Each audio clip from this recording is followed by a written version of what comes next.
ચલો ફ્રેન્ડ્સ, આપણે આજે જોઈએ ગુજરાતીમાં એક સાદી રીત જોઈએ કે નિબંધ લખવા માટે કઈ ટિપ્સ આપણે યાદ રાખીએ તો આપણને બહુ સરળ રહેશે તહેવાર વિશેનો નિબંધ લખવા માટેની. ઘણા આપણે ગોખણપટ્ટી કરીએ ને ત્યારે આપણને ભૂલાઈ જાય એક્ઝામ વખત. જો આપણે સમજીને જ્યારે યાદ રાખીએ ને ત્યારે બહુ સરસ રીતે યાદ રહેશે. આપણે પહેલો ટોપિક લઈએ છીએ કે તહેવારનો નિબંધ આપણે યાદ કઈ રીતે રાખવો. તો પહેલું જ વાક્ય, જો તમારે ગુજરાતી હોય, હિન્દી હોય કે ઇંગ્લિશ, પહેલું જ વાક્ય લખી નાખવાનું. ગુજરાતી હોય તો લખવાનું ભારત એ તહેવારોનો દેશ છે, અને હિન્દીમાં લખો તો લખવાનું भारत एक त्योहारों का देश है.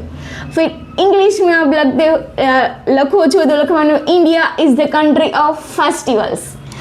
પછી જો ગુજરાતીમાં લખો છો તો કે ભારત એ તહેવારોનો દેશ છે, તેમાં વિવિધ તહેવારોની ઉજવણી કરવામાં આવે છે. જેવા કે તો એના ઉદાહરણ આપી દેવાના દિવાળી, હોળી, ઉત્તરાયણ વગેરે. ત્યારબાદ તમે કયા તહેવારો વિશે લખવા માંગો છો પહેલાં એનું હેડિંગ તો અહીંયા આપી દેવાનું છે. દાખલા તરીકે અત્યારનો જોઈએ તો તમે હોળી વિશે લખો છો. આ પહેલો ફકરો પૂરો, અહીંયાથી આપણે શું કરેલો છે, ફકરો કરેલો છે, એટલે વિવિધ તહેવારો. બરાબર, અહીંયાથી આપણે આ રીતે જે ફકરો તમે અહીંયા જેટલી સ્પેસ છોડો છો ને ત્યાં તમે જેટલા પણ ફકરા કરો તે બધામાં સેમ જગ્યા છૂટેલી હોવી જોઈએ. ભારત એ તહેવારોનો દેશ છે, વિવિધ તહેવારોની ઉજવણી કરવામાં આવે છે, પછી તહેવારોનું નામ લખવાના છે.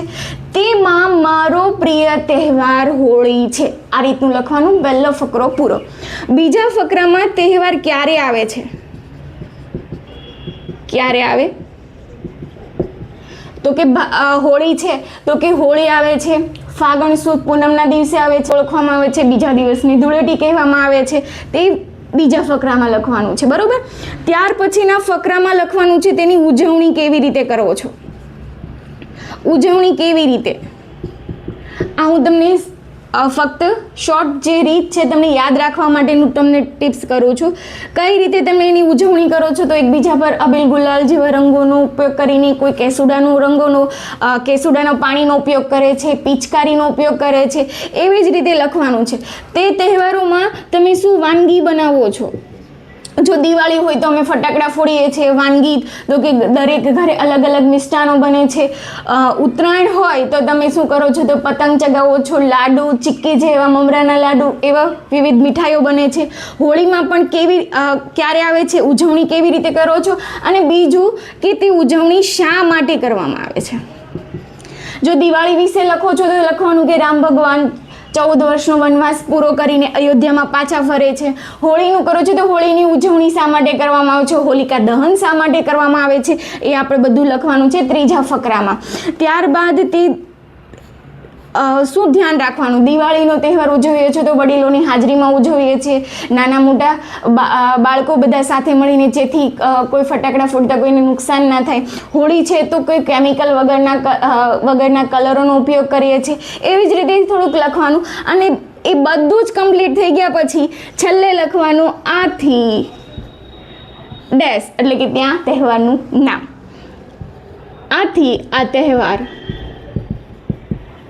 મને ખૂબ પસંદ છે, ખૂબ પસંદ છે, ગમે છે, બધું જ.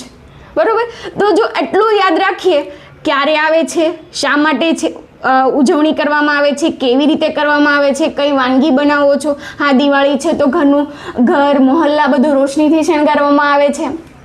કેટલા દિવસ ઉજવાય છે તો બીજા દિવસ ત્યાંનું ધૂળેટીનું આવી ગયો, ઉત્તરાયણ તો બીજા દિવસે વાસી ઉત્તરાયણ આવી ગયો, દિવાળી તો 11થી શરૂ થઈને ભાઈ બીજ સુધી ઉજવણી કરવામાં આવે છે. એવા દરેક ટોપિક જો તમે એ રીતે યાદ રાખશો તો તમારે ગોખણ પટ્ટી કરવાની જરૂર ક્યારેય નહીં રહે.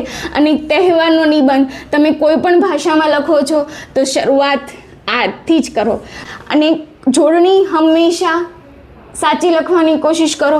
ઘરે 2-3 વખત પ્રેક્ટિસ કરો, જેથી એક્ઝામના દિવસે ખાલી આપણે વાંચેલું નહીં પણ જેવું તમે, કારણ કે એક્ઝામ તો આપણી લેખિત હોય છે ને, આપણે મૌખિક આવડે પણ જો લખીએ તો ખબર પડે કે આપણી જોડણીમાં કે સ્પેલિંગમાં કેટલી ભૂલો થાય છે.